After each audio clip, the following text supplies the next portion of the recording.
Bat Force Radio. Bat Force Radio is rated M for mature, or should that be immature? Hey guys, Dustin Nguyen. Hey, this is Scott Snyder. This is Paul Dini. And you're listening to Bat Force Radio. And you're listening to Bat Force Radio. You're listening to Bat Force Radio. This is Tom King. I write Batman Bitch, and this is Bat Force Radio.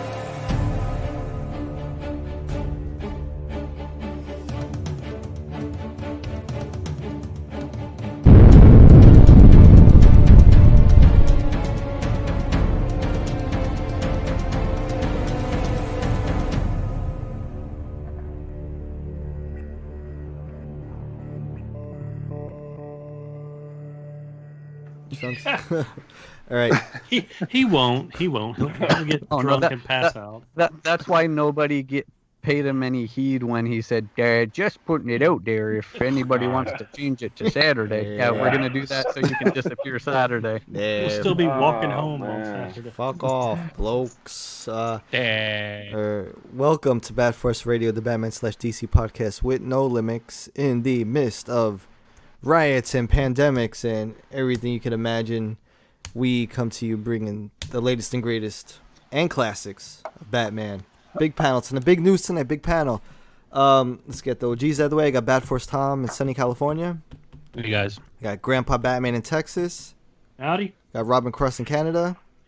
Dink and Flicker. Got Grumps in New York. Booga, booga. Justice for George Floyd.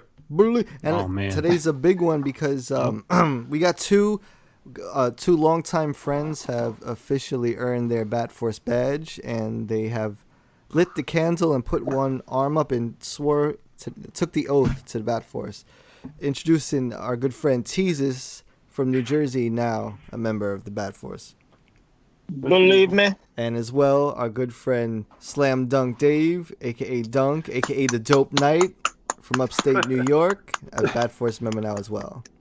Dope. All right, a lot of carrots in this stew, as they usually say. So tonight we're covering a classic, continuing our run through Scott Snyder and Greg Capullo's New 52 Batman run.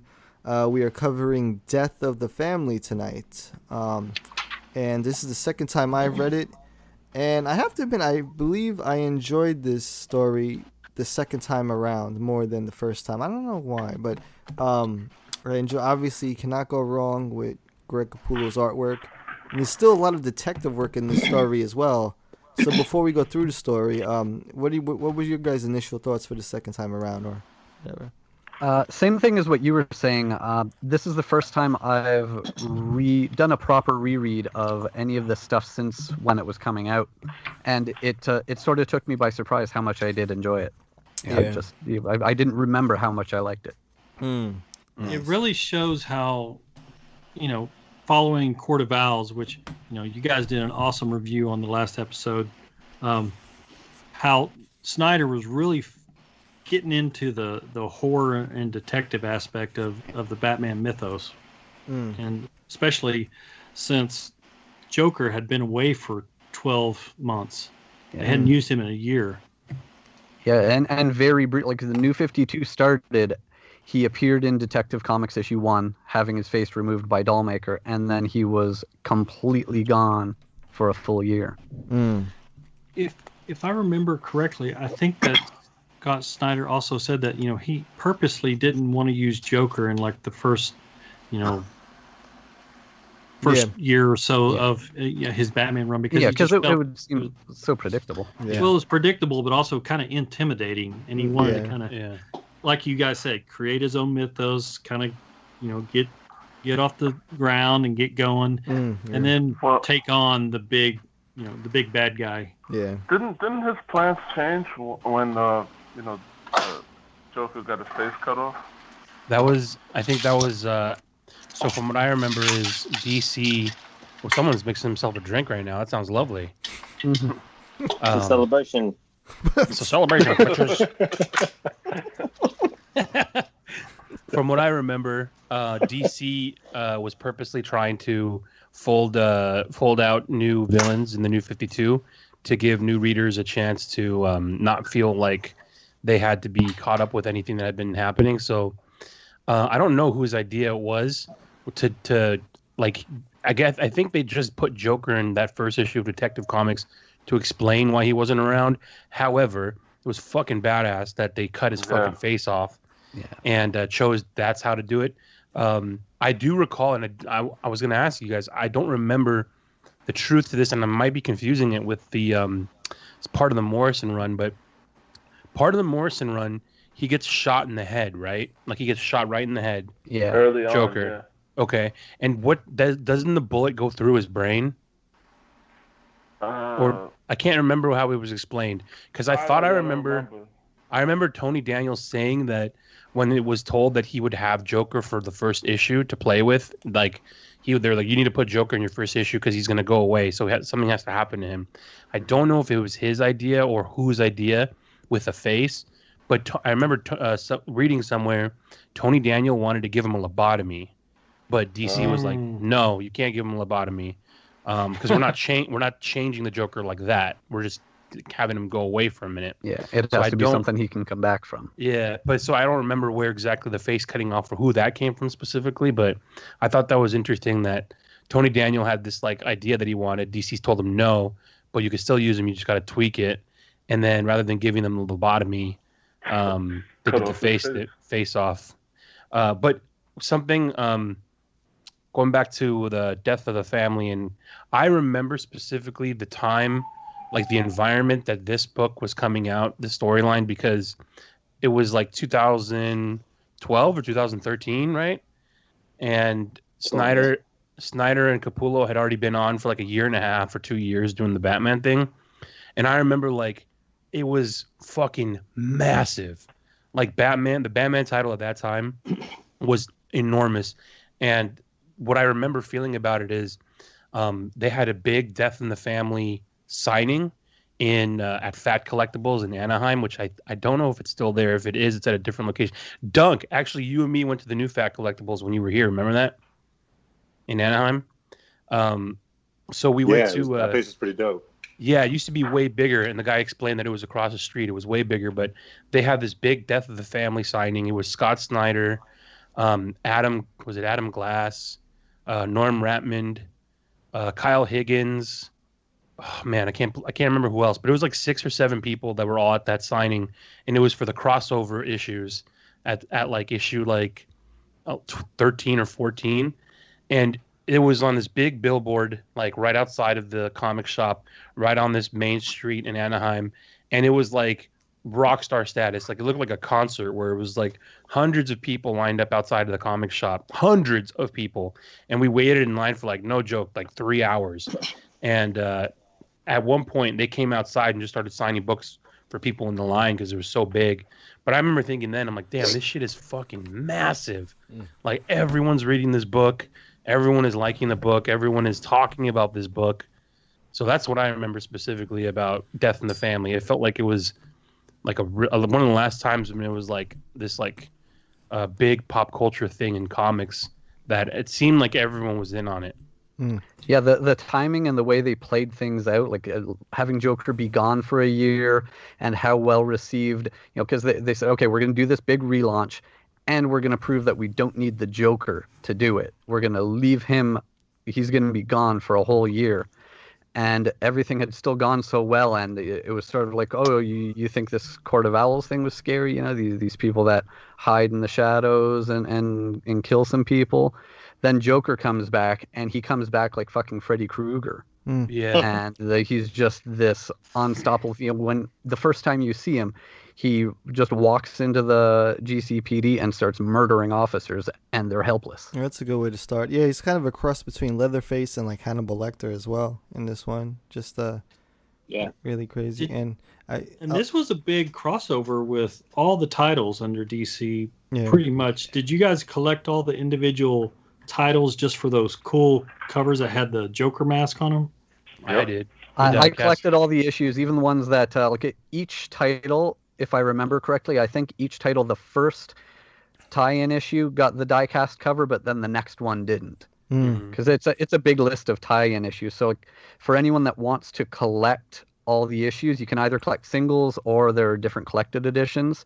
But the main series that you can get by just on its own is Batman 13 to 17, Batman and Robin 15 and 16, Batgirl 13 to 17, Catwoman 13 and 14, and then Detective, Nightwing, Red Hood, and Suicide Squad, or Teen Titans rather, are all issue 15 and 16, and then Suicide Squad is 14 and 15. So that's 23 books. Yeah. So if you don't have them already, the collected edition is the easiest way. Yeah, it's Joker, the Death of the Family. That's a nice trade right there. Well, we start off in this book. The very first panel shows the water right before the city and the ripples. But if you look at the ripples and the way he inked it, you could see like bats. I always thought that was kind of cool, or like something that alludes to bats. And then that truck right there, which I thought was really in that van, which I thought was a really cool way to start it. And then the lights just pop on, and the Joker is pretty and much that the van itself, the side of it says "Forget Me Not Catering." Yeah, because he's been gone for a little while, and like there's I think record flooding, and I think a cat gave birth to like a two-headed cat or something. So the lion at the zoo, and all these kids witnessed the birth, and we're all traumatized. The snow clogged up the river, so for a while the river had started flowing the opposite way that it usually does. So everything was getting all twisted in the city. And those two-headed cats, that's actually, I mean, it's rare, but it's actually a more common thing than what people realize. I mean, I just read a story last week about a family that adopted a two-headed cat like that. Damn. And you'll see it happen with like goats and stuff too. And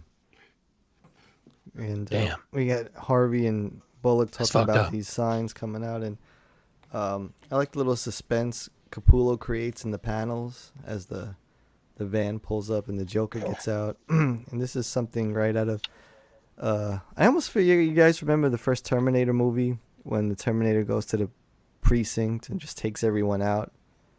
Like, I kind of thought about it with this one, only like Joker, he pops the lights off and starts cracking at all the different police officers in the building. Snapping their necks. I like how much Gordon and Bullock, when they're out on the roof, how much they look like Sam and Twitch. Yeah. Exactly. 100%. And then they crack the light back on, and it's Batman's there to see that pretty much every cop has been killed in the precinct except Gordon. And it's a really cool horror element right off the bat. I mean, he makes Gordon almost look like a bitch here, man. Damn. Yeah, basically, Gordon is alive at the end because Joker didn't kill him. Damn. Yeah, they made Joker really menacing, larger than life, dark entity. And there was a build up to him because now he's in the Batcave, and he's talking to Alfred about Joker possibly being back, and how he's concerned for the Bat family. What issue was it in Detective Comics where Joker took the face back? I remember reading in a book where they had two cops that were guarding the face in GCPD, and they were talking about how spooky was and not wanting to be alone with it or something. And then I forget which issue it was. Obviously, it was right before Death of the Family came out. But so if it wasn't part of Death of the Family, it might have been issue 14 because issue 15 was the first tie-in issue. So maybe it was 14. Yeah. Or it could have been earlier in it too, just to keep planting those seeds. Well, I don't think it was the whole issue. You know how like sometimes they'll put the little short story in the back of the books? Yeah. I think it was one of those. And, like a little sampler platter. Yeah. Little mac and cheese. little taste test. I like. We forward to that part where Joker's broadcasting, and he has a hostage saying that the mayor's gonna die. So this is taken right out of the Dark Knight movie with Heath Ledger, but it's also it also pays homage to Bill Finger's Joker story when he announces who he's gonna kill and at what time, which is midnight as well. So Yeah, because one of Joker's motifs in this story, the way that Batman starts picking up on what he's doing, is that he's specifically reenacting his first crimes. Right, and son of a bitch. So they got like every cop around the mayor at the moment, and Bats is in the elevator with surveillance as well. When then all of a sudden he realizes that it was the cops that were poisoned with toxin, and they're just pretty much smiling and dying right in front of Bruce, and then this is really, I kind of dig what he did here in terms of the parts that make up the components of the compound, and it's like the three letters that he was talking about, additives, function chlorine, ethane, and aspirin. But aspirin was like a wild card, but that's because he wanted it to spell ace for those components. So stretch but fun, right? So we cut over to the ace chemicals, which I love how Capullo drew ace chemicals. It's just so rusty and detailed, and it's really cool, man.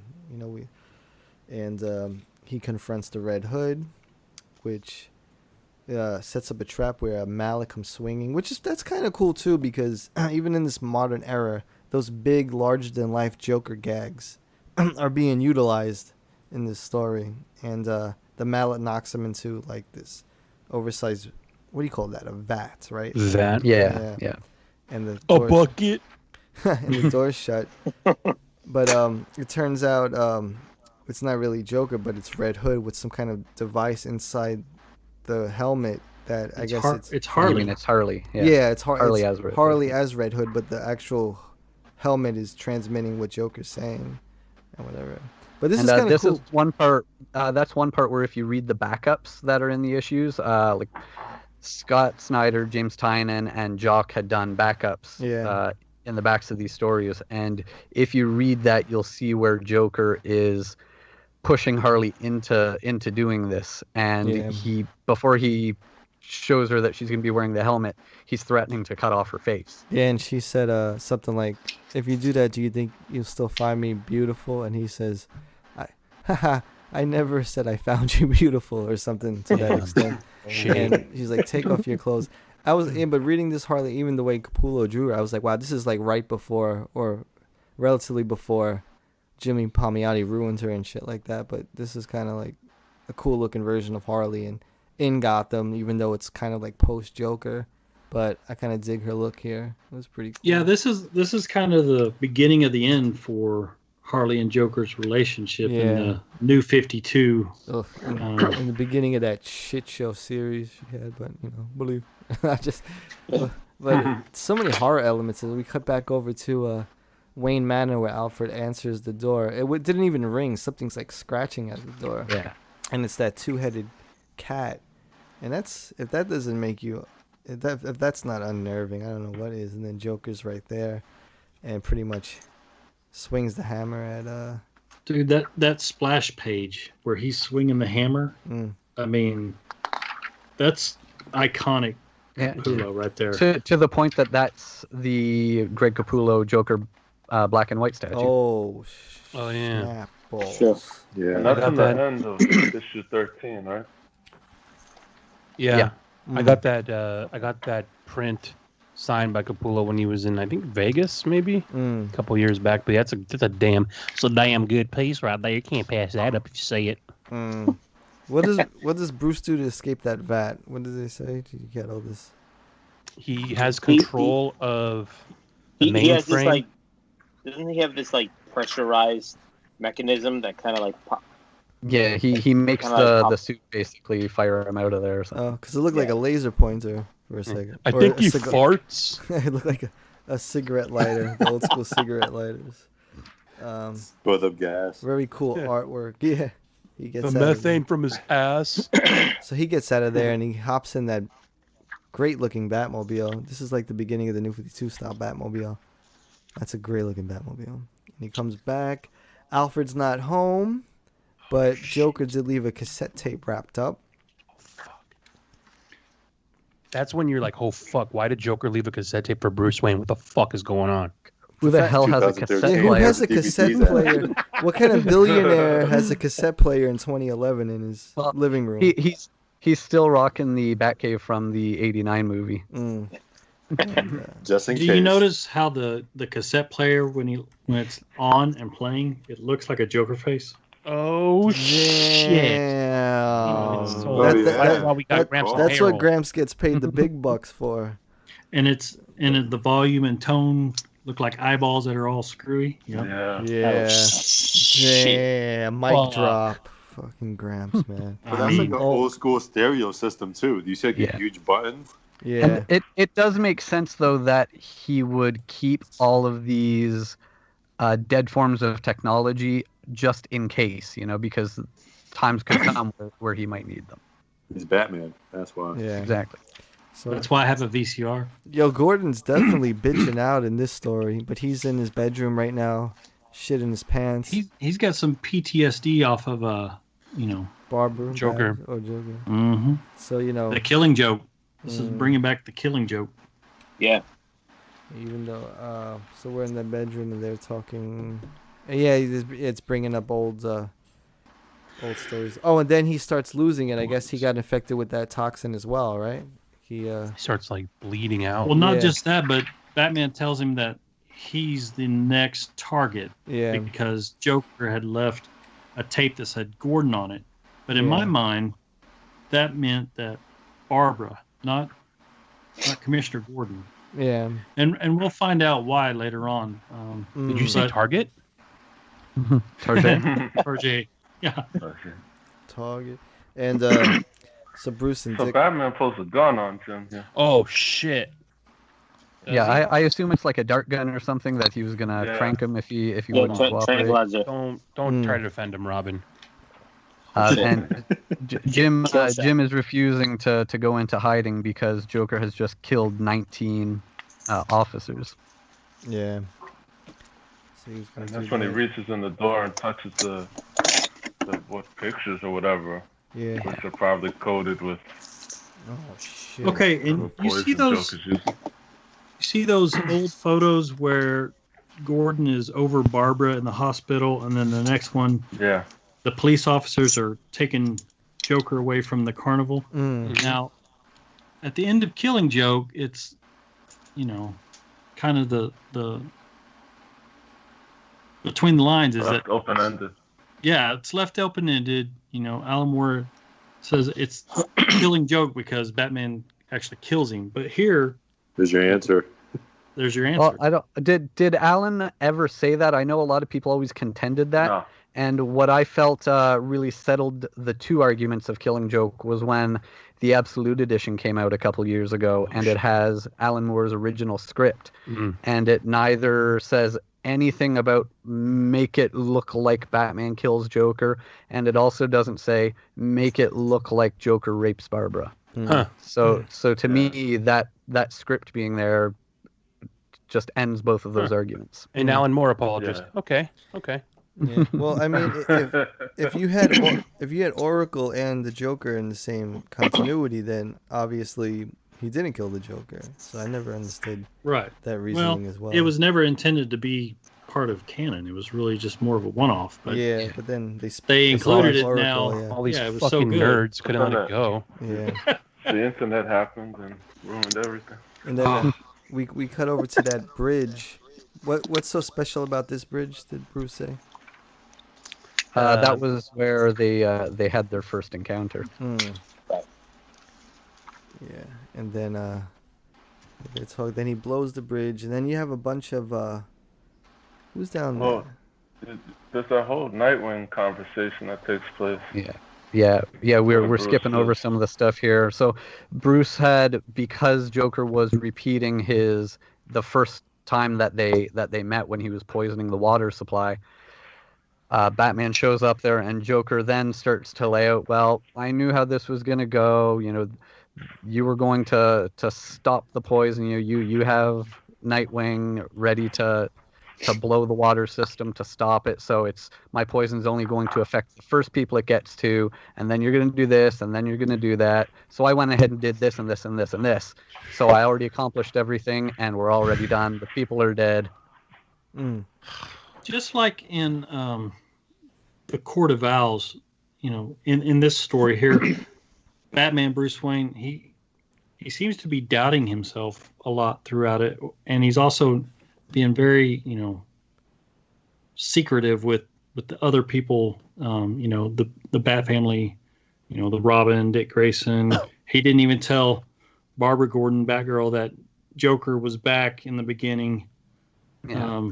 That's all the essence of this story, though, right? Like, the point of it is that Joker wants to, in his eyes, return Batman to his former strength, and that former strength meant not having these other people who can be collateral damage.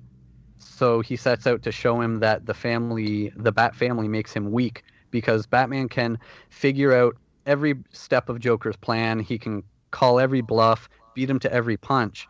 But as long as he has these other people out there that he cares about, Joker's going to be able to have one up on him, because he's willing to go after those people. So he does have a point in that they do make Batman weak. So really the essence of Batman's end of the story is that he has to learn to overcome that fear of involving them, and start trusting his allies to do what he trained them to do, and let them be a part of it.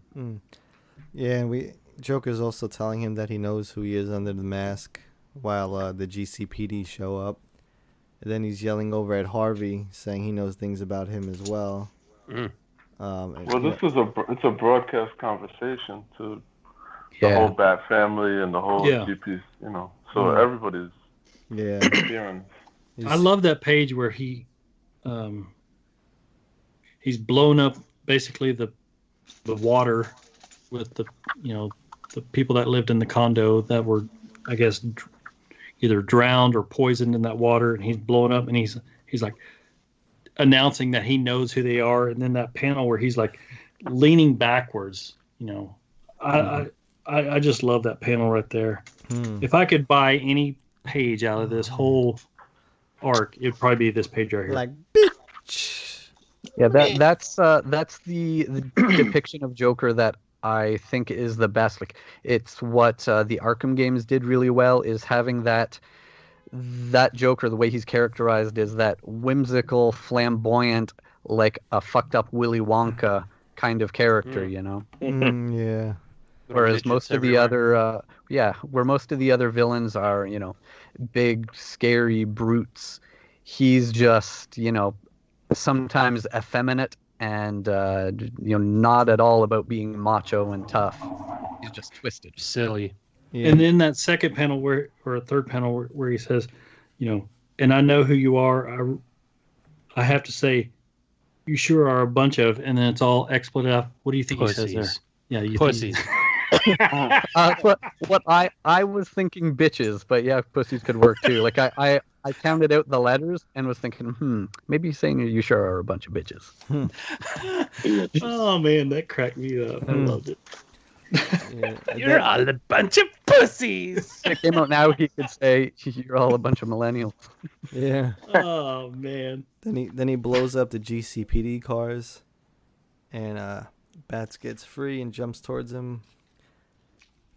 Well, he's broadcasting, what to the Bat family, and he's kind of telling a joke, and he's like, I know who you are. Batman's keeping a secret from you, a big one, and before this is all over, Batman's gonna actually be the one that kills you in a couple of days. Yep. That's why I was mentioning that conversation, because Bruce completely denies, Joker knows or whatever. Yeah. To Nightwing, which comes to bite him in the ass again, obviously later on. They made this figure, right? Fig Life? Yeah, I got it. I forgot about this figure. It makes you want it now. It's Damn. Creepy. Literally Fig Life. Yeah, that exact look too. Makes me want to cut my face off. Damn, Gramps. Right, I was there, honey. And wait a year, find it, put it back together again. Bro. Just wear it around. Shit. Scare my wife with it. Then you'd be wearing a face mask. And cool. Tom, that video of you when you scared Lolo that one time. That's not fucking funny, Tom. Yeah, it almost ended a divorce. So what? Sheesh.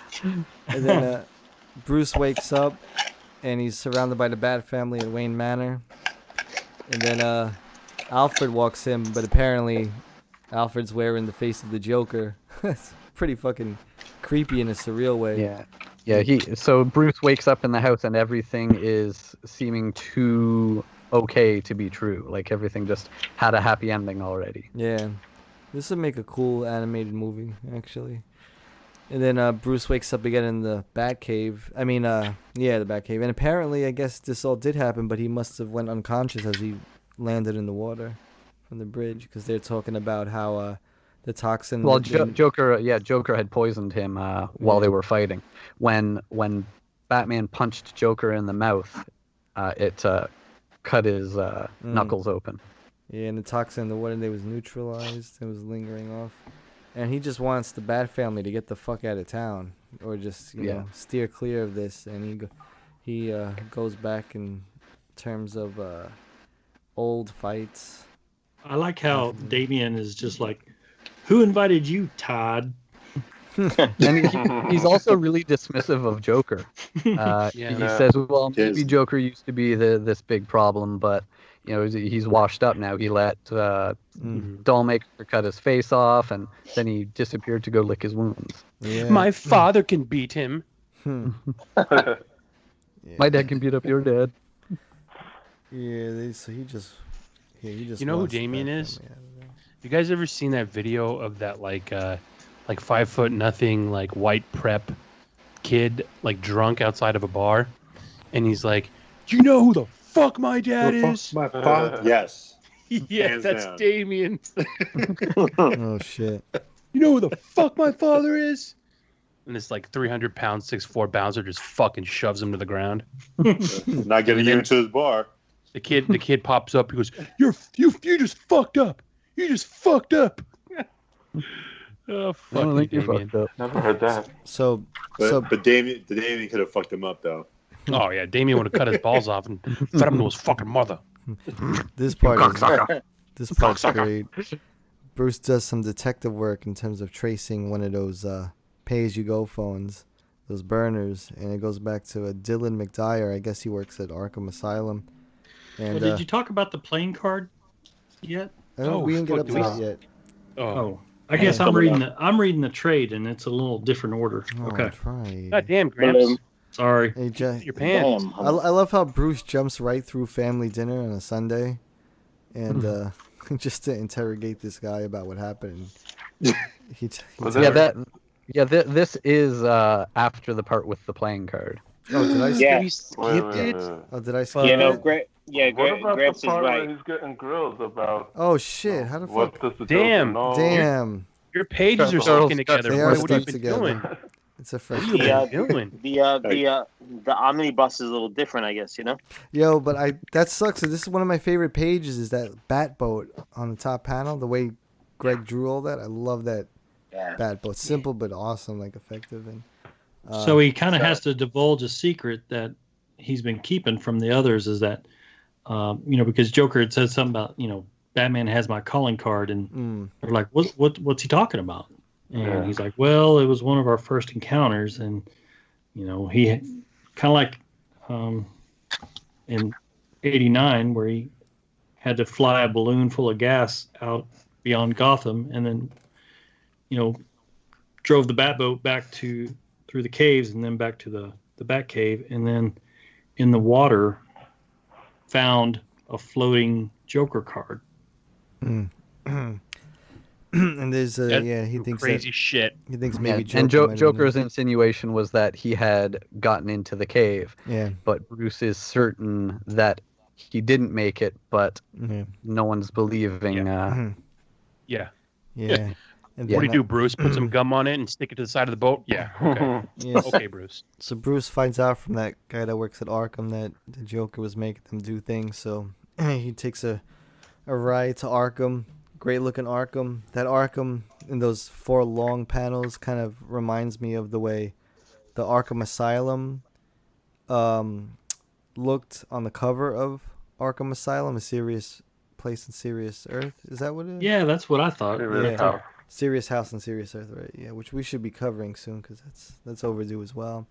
And that one's a mindfuck. Yeah, 100%. I meant the back issue right now that Jock did with the horse and pretty much Joker enticing the Riddler to come out and join in the festivities that he has planned. That horse thing is crazy. This story actually is kind of a horror mindfuck as well, with all the imagery with the two-headed cat and the horse, which we're about to read in, and all these different elements. And there's more later, like the living human bodies stitched together. Yeah. I like how in that page that has Batman walking up into Arkham Asylum, he's talking and he's talked about it several times throughout the story about looking at Joker's eyes, and most people can express emotions with their pupils and things like that, but when he looks into Joker's, he just sees nothing but just like pure black evil, someone that doesn't care about anything. But he also talks about that on that last panel, it reads, it happens all of a sudden, just a tiny shift, but there it is. You stare back and you see it, the smallest flicker in the pupils, and still, and you say to yourself, see, beneath it all, he's just what you thought he was, a man. Because Bruce is wondering to himself, is Joker just a man, or is he more? Yeah, I think is he like me, or is he something else? That's a nice setup for Endgame, actually. Yeah.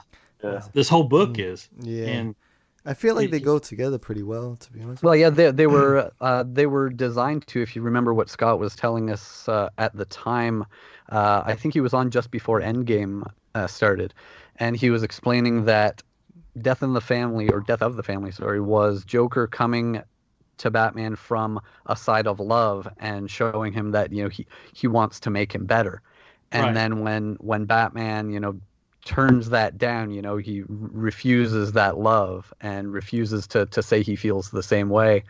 He comes back in Endgame, and that's when he's coming from the side of anger, and now he's really out for Batman's blood now. Yeah, what happened was they wanted him to do 0 year for the 75th anniversary, so that kind of like split things up, if I remember correctly, and that's what split up the Joker arc.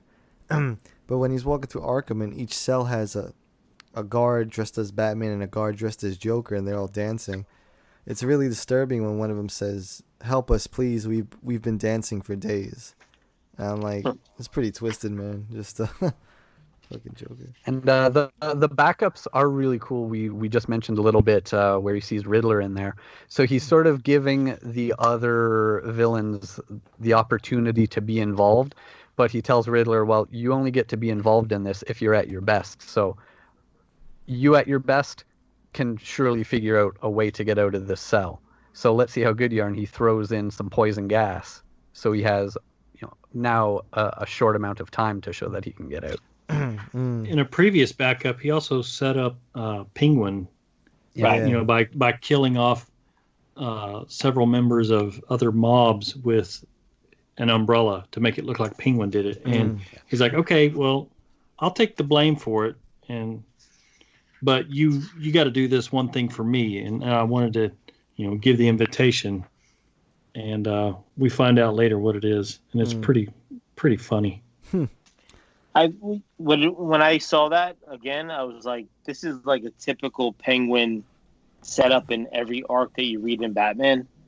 Unfortunately, he always shows up at like a weird time, and he's kind of just like buying into like teaming up with someone, and eventually he gets killed or something like that. It's like you never really see the Penguin kind of take over like Joker has, or there's always a hierarchy in that whole Arkham Asylum setup. So I found that to be interesting. You're right. And he's doing some investigating, and all of a sudden, I love when he opens the door, and you see this flame galloping towards him, and he's like, "What?" And then all of a sudden, it's a horse on fire that just passed out. And that's what was set up in that backup with Riddler. And then he's just surrounded by SWAT. That's crazy. These guards in SWAT gear. Oh, one of them has a bat on their chest, right to the left. Do you see that? Oh, actually, a few of them do. Yeah. A few of them have it. Yeah. Now, in my opinion, this one single book right here is the best art of the whole series, and it kind of goes back to when we talked to Kian Tormey, and he said that Klaus Janson told him that more black on the page makes it more dynamic. And well, let's be accurate. He yelled at him. Well, he screamed at him. And this is where you can see that the more black that's on the page, plus the colors from FCO Placencia, just makes it pop. Yeah. Plus, on top of that, have you ever seen Batman punch a horse before? Well, now you have. Bonsai! What more do you want? Scott took some shit for that for a long time, man. It was funny. Yeah. From the horse community? Yes, from people from Texas. Then, and then we cut over to the royal tapestry where it's like he made him a human centipede. Yeah, pretty much like a quilt made out of skin? Yeah, of actual human bodies. And the most twisted part of it is where Joker explains that he had Dollmaker craft this, and he thought that it would be easier to do it with dead bodies, but Dollmaker wanted to hook up feeding tubes to all the bodies to keep them alive. Yeah. Dope. That is fucking you see dope. those three? Insane. You see those three guys hanging with their faces stitched together? To me, that's really reminiscent of Hellraiser Bloodline. There's a scene where the two Cenobites have a security guard in the center of them, and their faces kind of mold together like that. Yeah, like weren't they twins? Oh yeah, they were. Something attached in between them right. and started twisting their faces. Yeah, that's right. It was twins, and they're that's what I thought about right away. Yeah, that's nuts. And they're just saying, "Hail the Bat King! Hail the Bat King!"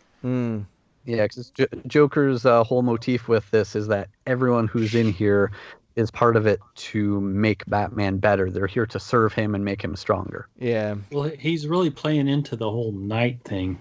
Yeah. He's like making him a medieval king. Yeah. Like King Arthur. Yeah, going through the castle. Yeah, he's going through that winding brick staircase. Then he confronts the poorly designed New 52 Mr. Freeze with the stupid exposed arms. Oh god. And the mohawk. Don't get me started with the New 52 origin story from that was terrible. Just fucking terrible. Dude, but what's sick about that is he freezes the horse that he's on, and then he smashes its head off. Yeah. More gruesomeness. Jeez. That was a lot worse than Batman punching the horse. Yeah. It didn't get back up after that. And then we confront a shirtless Gordon who turns out to be Clayface. And then I like that device that it looks like that device from the video games. That from Arkham Knight. Yeah, what's it called that expels that like electric pulses or something, electromagnetic pulses. The EMP gun. Yeah, like it looks like it jams a ray in his face. And he has that cool one that he drops on, because like he's just pulling no punches as he goes through here. He's not fucking around wasting time with any of these guys. He throws that thing on Freeze's chest and says, "Stay still, and it might not burn through your chest." But didn't he use Freeze's gun on Clayface? Is that what? Because in the next little panel shows Clayface with his hand frozen there. Yeah. Okay. And then he confronts Scarecrow, and he has that nifty little rebreather mask, which I think we could all use right now. The mask. That's a good mask right there. And he just jams his fingers in a Scareface, and the toxins coming out of his ears. That's like Looney Tune shit. But it was like he just called it a day. He was like, "Here, take that. Shut up. Leave me alone." What kind of charge is that he has in his finger? Did he get that from somewhere? Or it looks like it has a flesh tone to it. That charge that he uses to blow open that door. It's just some C4, Yeah. Oh, maybe it's like putty or something. Or some hubba bubba. So he enters the door and he sees the court jester Joker at the throne with the judge Two-Face, the mentally sharp advisor Riddler, and the what role does the Penguin play? I forgot. It's kind of like an archbishop. Bishop. Yeah, he calls him your man of the cloth. Bishop Cobblepot. So this Enigma is his strategist, and then Two-Face is the judge. And you got this page here, or this double splash, man. This just made me laugh. Yeah. I loved it, especially the guy that's Superman that's hiding down. He doesn't want to be seen, and it's like a little nod to Frank Miller as well, because he did the fat Catwoman, and now you have this image of a fat Wonder Woman. Yeah, so he wants the Dark Knight Bruce to take his rightful place on the throne as the Night King, or whatever the fuck. It's just with the Excalibur chainsaw. Yeah, that's hooked up to a jumper cables. I guess it's like a sword, the sword in the stone kind of symbolism. Yeah. Right. Yeah. And yeah, it's kind of It's rigged that the electricity turns off and on randomly, so they don't know if it'll be safe to grab. Yeah. So Bat cuts those wires, and then the Joker traps the other villains. And they're not too happy about that. And he also reveals on a monitor that he has the Bat family as hostages. And that ties into, well, goes to the tie-ins, you know. Every one of the member of the Bat family confronts Joker and does not win. What's interesting is Bruce has to take the seat at the throne, and it's kind of like an electric chair. So he gets shocked, and then he wakes up in the Bat cave, right? So, or is it underground? Are they in the cave, or are they just underground? I like how Joker just says, the now jock, sit your the ass jock down. Let's see what the jock pages do. Jock pages is the Two-Face. One cool thing in this issue, every time you see Joker, there's like flies around him. Yeah, because of the rotting flesh of the face mask. Cool detail. Yeah. So we're at the point where Bats wakes up, and he's at the head of the table, where the Bat family's tied up as well in chairs, and their faces covered with bandages. Now, did you read the short story with Harvey Dent making a play on Joker? Yeah. Where Joker pretty much just talks him down and then they whips out that silver platter talking about. Are those jock pages backup stories, or are they part of the actual issue? Backup stories. They're backup stories, and that one with Harvey is so good because, I mean, he just shuts Harvey Dent Two-Face down because he goes, he basically just calls him out as a bitch, saying that, you know what, all it took was a little acid for your ass to go finally fucking crazy, like you always wanted to do, and act like one of the big bad guys that you used to take down. He goes, it was all there the whole time. You were just being a fake. Kind of like, how he's been calling the Bat family, a bunch of fakes, and Commissioner Gordon a fake the whole time. And Harvey pulls out a gun and points it at him, and he's like, go ahead, shoot. How do you know that? He's like, I'm the one that gave you the gun and the suit, so how do you know that maybe that's not a gun that's set to shoot backwards or shock you? That's another TDK nod.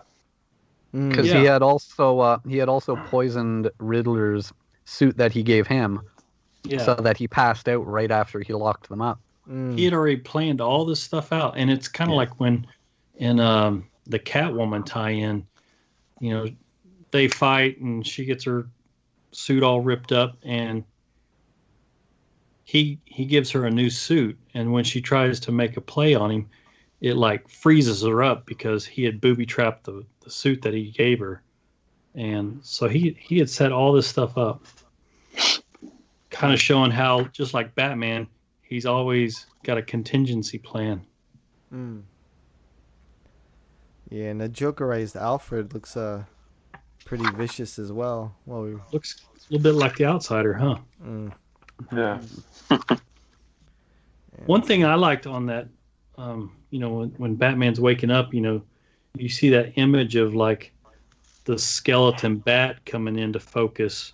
Yeah. And Joker's talking about how you see it now. You see it just like I saw it. And it's kind of like when young Bruce Wayne first saw the bat when he fell in the cave, and it left an impression on him. Yeah. Just like how when Joker fell in the vat of chemical, in his mind, he saw the bat too, and it sparked, whatever insanity and fascination with Batman also.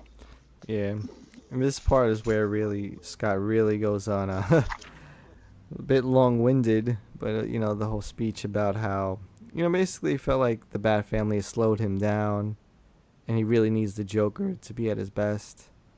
And turns out Joker put fake faces in those plates to make the Bat family think that their faces were cut off. All mind games. Yeah.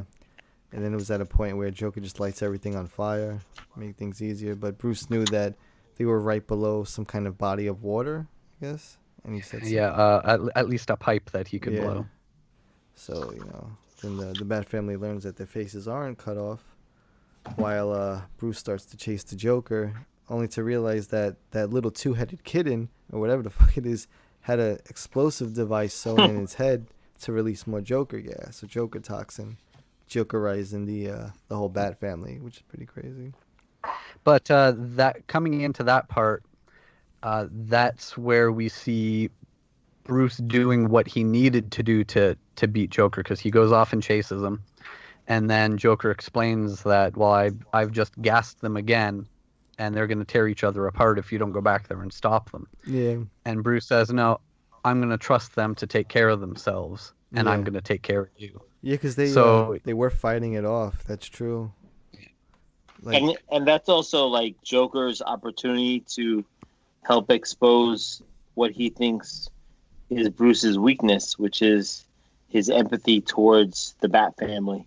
Mm-hmm. He's giving him a choice, and he's thinking that Batman is going to try to save his family. Yeah.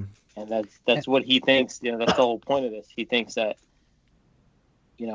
he loses who he is because he compromises the fact that he cares for these people so much. Yeah. Which for me is a flaw in this story. Well, I kind of see it that maybe not the way he intended, but Joker does succeed in both of the things he had been doing. One, he wanted to make Batman stronger, and he does, but not the way Joker wanted him to be stronger by being rid of the family, but he gets stronger by learning to trust them a little bit. But also he does succeed in using he's exposing the secrets and lies that Bruce has been telling to the family to keep them in the dark. He's exposing that to drive a wedge in between them, and he succeeds with that as well. The family. There was Gramps mentioned earlier about when Bruce was talking about the Joker's eyes, and I forget which part it comes up. Bruce says something to himself like something to the effect of, "Did you see love in the Joker's eye?" Then I'm just like, man, maybe this whole thing is like he just wants Batman to himself. Yeah. Well, I mean, there's also a part in that book, and that was where he was walking up those steps to Arkham Asylum. He says, basically the last caption of the thing says, you see that flicker in his pupil, and it shows you that it was, he was looking at him with love. Yeah, because the first time it explains it, I think we jumped over that too. He explains the thing with the pupil is that it closes in, to reflect anger or fear. And if it opens wider, that's showing a sign of love. Mm-hmm. And there's another part in the book, I want to say it's real early, like maybe where Joker was in DCPD. I can't remember, but he called Batman his shadow, which I thought was real interesting because, Joker sees himself and in his reality, and especially in this story, doing something for the better good, and Batman is the dark resemblance of that. And a shadow only moves when you move, and it's also reflective of your own shape. So he sees Batman as much a part of him, just on the other side, the dark side. Yeah, Nailed it. And Joker sprays him in the face with the acid flower, which is kind of a cool nod to classic Joker. You know, I like all these little nods. You know that Scott definitely did a lot of reading and research to make to make sure there's the historical foundation of the Joker in this book, as well as some new. He did that one stuff. specifically for you, boy. Yeah, for me. I like the parts where Batman starts putting a beating on Joker, and he's punching him so hard that the face is getting all pushed around crooked on him. I love it. And it reminds me of, I think it's in one of the Batman and Robin tie-in issues where he has Damian, and he has Damian here in this room, and while he's messing with him, he's hanging upside down, talking to Damian, hanging upside down right in his face. But he's hanging upside down, but he has he's wearing the face inverted, so his face still looks right side up. So they're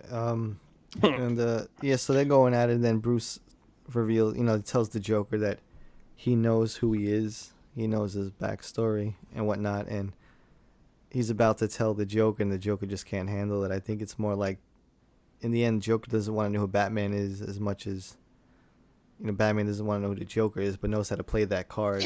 And in the end, Joker falls off that cliff, and you can see his mask fall off as well. And that was it. This is really that was kind of interesting. Where when you see his mask fall off, one eye has bats in it, looking from above, and then you cut over to Bruce's mask when one eye is just pretty much ruined from the acid that hit it. And then that Greg Capullo's got a future in this business. So wait, Bruce is looking through that book of empty pages where the Joker said that was exactly. Yeah, I was just agreeing with what you were saying. Joker was just bluffing the whole time. Yeah, bluff, and then everyone's Jokerized, but they get over it. It's kind of like a DKR nod there with everyone just laying there by the rock, Jokerized. Yeah, just it's like really diseased. Alfred's up there in the morning. It's a nice looking Wayne Manor in the morning, sun shining, and Bruce is taking care of everyone. And he recalls the story of when he visited Arkham Asylum as Bruce Wayne and visited the Joker's cell to show him the playing card that he left. And it turns out the Joker, he just he didn't care at all. Like he didn't show any recognition, and wasn't interested. He didn't care. It was beneath the mask. But do you think that Joker knew who Batman was the whole time, but he didn't recognize Bruce Wayne as the flip side of him. He didn't want to have anything to do with pretty boy Bruce Wayne. Yeah. He only wanted to deal with the real true self. Yeah. He knows that the Batman is his real identity anyway. Yeah. And who he really is. Yeah. And just like how he's calling Gordon and all the other people's fakes. Yeah, and Bruce Wayne is the fake side of his adversary. And he described how when Batman threw him into that acid, as he believes that the acid burned away the fake face. And made him who he really is. Yeah. And then Bruce was supposed to meet up with the Bat family, but everybody canceled. It turns out some PTSD. Where we see the other way that Joker was successful. He drove that wedge in between them, and nobody accepts the invitation to come. Yeah. And that says a lot, because I think it just reestablishes that the Crown Prince of Crime is the king rogue ever. To be able to do something like that, it's Joker's always going to be number one. He's the head honcho. And one of my favorite parts in his book is Bruce in front of the screen with Joker's face on it that says identity unknown, which it should still always remain. That is how I will always look at the Joker. And he was looking at that last element in the toxin, which was hanium, which I don't know if that's a real element or not, but then the element symbol is ha, as in ha ha ha, and the screen has one fly on it left. So that's kind of that wasn't a bad ending for this story. That kind of ends like that movie The Fly. Yeah, so Yes, I enjoyed it a lot more the second time I read it than when I originally read it, because I picked up on a lot more things and like the detective work, like the unnerving imagery. It's like a horror story. Yeah, that fly could have been from the movie The Fly. I mean, I think he borrowed a lot from horror movies as well as some classic Batman stories, and made Joker like this horror slash mastermind. You know, and you know, I was never that big of a fan of the Bat family, so to see him treat them like bitches was kind of fun. I just I do like a lone Batman. I do like a lone Batman. Yeah, it's for that reason that I think it's important that when we see everyone turning down the invitations to come meet at the house, it's shown that they're all lying. You know, they're all making up excuses for not coming. They aren't actually busy. You know, we see Tim texts him, says something came up, I won't be able to make it, and he's just laying in bed. Yeah. Barbara says something about, you know, her dad asked her to help him, and she's just sitting in the chair at home. And Jason's in a bar. You know, Damien's just he went to another location to train that day, and you know, everyone's just not interested. Socially distancing. They're socially distancing. Exactly. It's like as much as they are a family, at the end of the day, they're not a family because they all have their doubts, you know? Yeah. Joker called them out for bitches. Joker bitched out everyone but the dog. But that's the problem. For me, anyway, that's the problem. How long does this last? It doesn't have lasting effects. Yeah, well, you know, Endgame would be a good... At the end of the day, Batman is paying for all their toys, so they got to come back around to Big Daddy sometime soon. Yeah. And it's like any family. You can get mad at your family members, but you're going to come back around. Yeah, because Bruce is releasing those stimulus checks, so, you know, they're gonna want to stick around for that. You know, so you know, obviously Greg Capullo's artwork is absolutely fantastic in this as well. And Jock stuff in the backups too. Yeah, definitely. Yeah, Jock did a great Joker in that, you know, that horror element, that moody horror. And I love how Greg draws Batman investigating things in the dark. You know, you saw it in Court of Owls and you see it in this too, and I just love that element. So he actually fit a lot into these 4 issues, right? This was only 4 issues for the main story, wasn't it? Is that? It was what, 5? Was it 5? I don't know how many. 5. Yeah, it was 5. 13, 14, 15, 16. Yeah, Right. 5 Okay, issues, 13 to 17. That's a good chunk. Yeah, that's not bad. So, yeah, I definitely enjoyed it a lot more the second time. So, I guess we'll do a round table. I guess we can start with Teasy. Out of 5 beliefs, what do you think, Teasy? Beliefs. I'm gonna give it a little under 4. Okay. I think. Yeah. Yeah. Again, like I told you, I think the artwork really is the strongest part of the story arc. Like Grum said before, it's a little choppy with some things, but overall, coming off of Court of Owls, which was a huge spike in the story, I felt like this was a really cool opening to kind of Joker just showing up after a year. But visually, I thought it was really good. But I felt like some parts were a little choppy, a little cloudy. But overall, I thought it was really good. You know, I like how Greg kind of just keeps going, and you know, his, like you said, his details, the way. I feel like the strongest part of the story is just the fact that Joker is always leveraged through he just sells fear. You know, he knows you psychologically, even down to like Jim Gordon. He said, like, you know, some days I just stay underneath your bed and I like to listen to your biggest fears.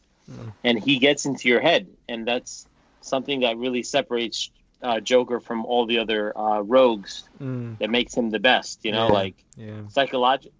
And I think they tie that back up, like from what you said, when Bruce kind of flips through the book and it's blank, there's no substance, because like Joker is just selling the whole ideology of fear, and you're almost eating yourself alive from it, you know? So that's what makes him the best, you know, like he doesn't work with much, but that's what makes him the most keen of all the rogues, you know? So yeah, I mean, I would say just slightly under 4, maybe 4 out of 5, just a little under 4. But yeah, I love the art. Greg, like you said, it's a nice little nod to all these horror elements, and Greg has had that history of really, whether it's from Spawn or doing some other horror projects, he's brought that element into that universe, and it's a whole new Joker that you've never seen before, and it's really interesting.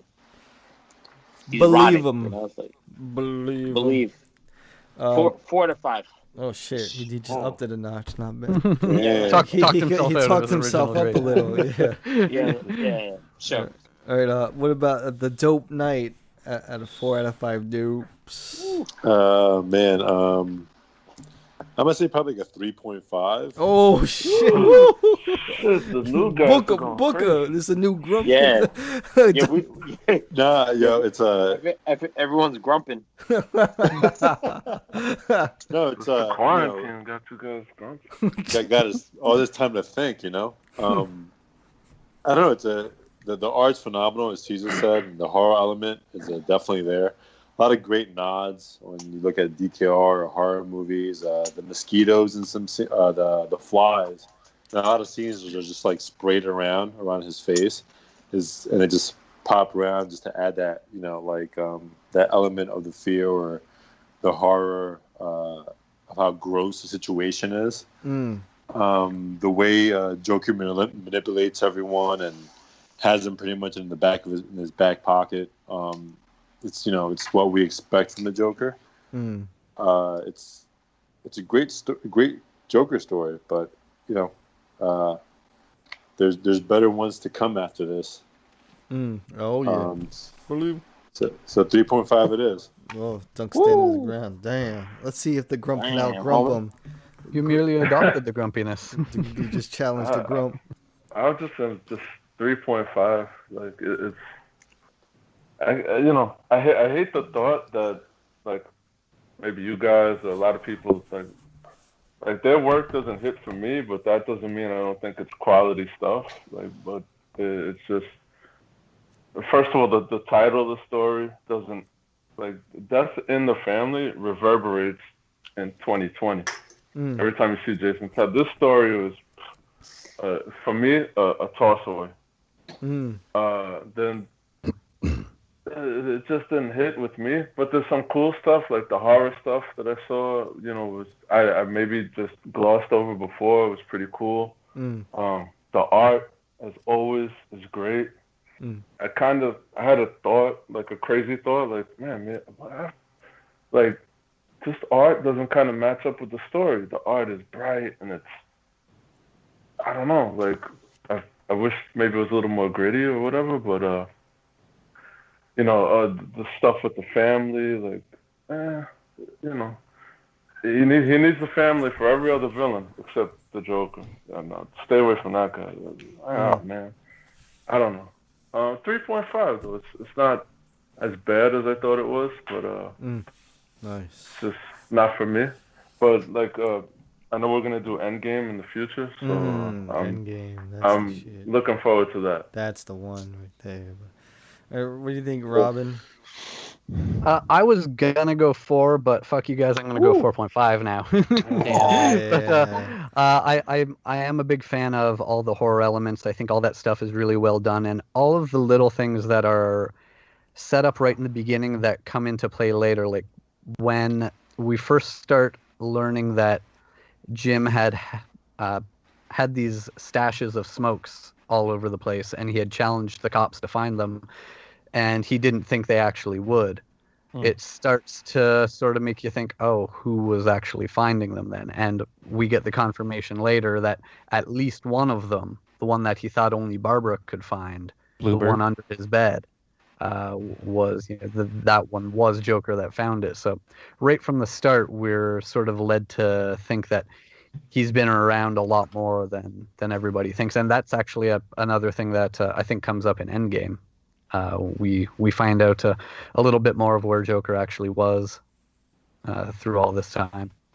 But yeah, I love the horror elements, and that the end didn't go for shock value. You know, we didn't see a major character be killed off just to make it a big ending. Mm. You know, it just ended on its own. You know, of its own accord. It didn't need a big shock ending to close things out. All right, Tom, what do you think? How about out of 5? I mean, now that we got the fucking Snyder haters out of the way, Jesus. I was just kind of like thinking about, all right, like, where does it stack up next to Court of Owls? Court of Owls for me was like great. I mean, I think Court of Owls was so strong, like for like a reboot, you know, New 52 kind of thing. Hard to top it. So I would have to say that like this was maybe, what'd you say, Robin? 4.5? Yeah. I mean, I liked it. So I still enjoyed it, especially with this reread. I remember fondly the time and how like the rock star status of everything at the time felt like. And I remember specifically pulling the books monthly and, you know, the excitement of getting the next issue, getting the variant, looking at the die-cast covers. So I'm going to take everything into consideration. I'm going to say like 4.75, 4.475. Damn. Just because I remember this storyline very fondly, and personally, I think that Greg's art wasn't as good as Court of Owls. I feel like Court of Owls was just like he just punched it out every issue. It seemed like he was probably out there to prove a point, so he fucking like made sure he sat down and got meticulous with everything. There's a lot of great art in this, but there's sometimes it felt like maybe he found his groove, got comfy, and I don't know. I just the art was great in a lot of moments, but then it just didn't as pop as much as Court of Owls. But then again, I think it was a cool Joker story. I like how I love the whole fucking cutting the Joker's face off. That whole thing is fucking badass to me. In the way that they use Joker, like they didn't try to just use Joker. Like they were like, all right, what are we gonna do to make this really fucked up and crazy? Like what can we do to like make this guy like scary? You know. So yeah. Grams, what do you give it, old Grams? Well, I'm gonna give it about a 3. Damn. Because I'm an animal lover, and he punched a horse. And blew up a kitten with 2 heads. It's called Death of the Family, and no one fucking died. I wanted them all to die. Damn, Grams. But it's sort of killing the family if he tears them apart, though. Well, I mean, metaphorically, but you know, I'm a kind of very literal guy, and I can see that. So, no, I mean, it's a good story. It's not a perfect story. I don't feel like he nailed the landing at the very end. I kind of was wondering, you know, Joker makes this very special Joker toxin, and even explains that this is a new blend, but they get over it just through some willpower. I don't get that. And then he makes Gordon look like a real bitch. I didn't like that. Even though I could see why he would have some PTSD, but I don't know. I mean, it's a good story. It's definitely worth a reread. I wouldn't call it a classic, but it's a must-have for the entire Snyder and Capullo run. And I also recommend getting the tie-in stories just to kind of get a bigger sense of what all goes on, because you know it needs some explanation with the family, how they all got tied up and captive, you know, there at the very end. They can make a mini Omni of this. To so many tie-ins. And in the tie-ins, you see the Catwoman stuff that you don't get any of in the main series. That's true. Right. Oh, that's right. I forgot. Oh, so I don't know. I mean, it was a good story, and I agree with Tom. There were parts where, to me, the artwork wasn't fully executed as high standard as what like Court of Owls had. I don't know if that was, you know, from the pencils or the inks or the colors. It just, I don't know. It didn't. Did somebody from the team change, like from the art team, from the first series? Like, I thought there was one guy that changed. Well, I know that, you know, when we talked to him, Glapian said that after a while, he was no longer part of the team, and I don't know if it's after this. I accidentally made Jonathan tell us that Greg had fired him. Right. Then he came back though. Yeah. He came back. Yeah, he came back better than ever. But I'm not saying that it was. Wait, who was doing one this? of Mickey? them, but just who was doing no. these things? This was Glapian. Oh, this was Glapian. I forgot. Yeah, it's the old cheat It's team. just that I don't know. Greg has a style with his faces for human faces, and you definitely know when you're looking at a Capullo. You know, that's Greg Capullo, and I mean, he doesn't try to be like super, pristine and perfect. He still likes to have it, a little bit comic-y, and that's fine. But there were just some panels that, I thought maybe it wasn't his A game, It's funny that this is coming up here because I was just looking it up, and it looks like it's issue 19 where Danny Mickey comes on. So it's right after Death of the Family that the change was made. For 0 year? Well, even before 0 year. Issue 19 is just pre, I believe. So, I mean, it's a good story. It's definitely a keeper and a rereader, but Is it an I've got- absoluter? No. No. I've got I think- other favorites of Batman and Capullo and Snyder that I think they really shine. I think they were supposed to come out with absolute for this, if I'm not mistaken. I don't remember. Surprised they haven't. Yeah. Yeah, they're gonna do a bunch of. I like it. 4 out of 5. Good art. A lot of horror elements. A lot of shit happened in this. When you look at all the events and scenes, I liked it better Over than 5 issues. Damn. Yeah, I liked it better the second time around. That's for sure. It's not perfect, but I do think it'd make a good animated movie because there's a lot of tense suspense and horror element into this. The ending's all right. I think that was a little tricky, but I just hate when people talk while they fight. yeah, it's a lot. Just fight. I think it started off really well for any story. Like, And then there's a lot of talking. Yeah, I mean, it's like, who's got time to talk while you're fighting? It's true. That's pretty good. Yeah. But they had to like shed the skin of this Joker for this whatever. But I think Endgame's a lot better, so we'll get to that. So that's good, man. So I'd say it averages around a 4, right? Trying to That's a great average. Yeah, which is a decent average for the panel. And Well, 4 is a good average on some things. 4 wouldn't be such a good average on something else, but. Dang, believe. It's a Subway sandwich, boy. But yeah, but like you said, I think it's a good springboard into Endgame, which people loved a lot more. It's a good build up and a lot of good things. Especially the art. Capullo really shows his strengths. Yeah.